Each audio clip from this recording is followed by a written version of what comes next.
Ça m'amuse. Parce que mettre de l'argent dans des SCI à la banque, ça m'amuse pas du tout. Mais j'ai Bitcoin, Ethereum et plein de trucs dont je sais pas du tout ce que c'est. Mais quand ça baisse, j'en achète un peu, et quand ça monte, j'en vends un peu. Bonne continuation.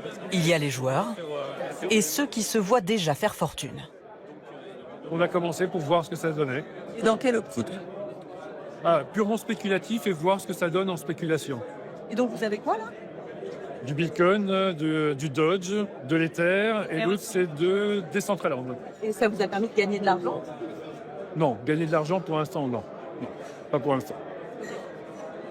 Parce que ça fait qu'1 an et demi. J'en gagnerai dans 5 ans ou dans 10 ans. Jouer avec les cryptos comme on joue au casino. Il faut dire que les chiffres font tourner la tête. Plus 120% pour le Bitcoin l'an dernier. Plus 50% pour Ethereum. Des monnaies virtuelles boostées par des soutiens politiques bien réels. Bonjour les bitcoiners, merci beaucoup. En juillet dernier à Nashville, Donald Trump, encore candidat, s'exprimait devant des milliers de partisans du Bitcoin. Cet après-midi, j'expose mon plan pour faire en sorte que les États-Unis soient la capitale mondiale de la crypto-monnaie et la superpuissance mondiale du Bitcoin.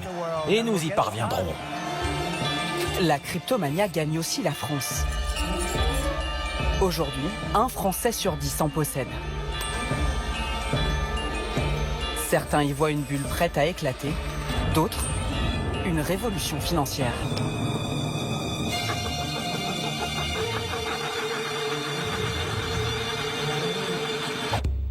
Alors moi aussi, j'ai décidé de me lancer. Pour acheter des cryptos, il suffit de choisir une application, idéalement agréée par l'autorité des marchés financiers, et d'échanger ses euros contre ses monnaies numériques. Jusque-là, c'est assez simple. Mais il en existe des milliers. Dans cette jungle, j'ai choisi la plus connue, le Bitcoin. Et j'ai sorti les grands moyens.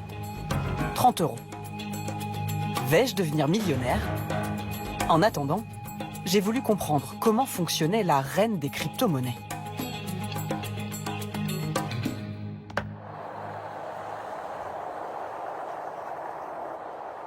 Et il a fallu aller très loin, jusqu'en Islande.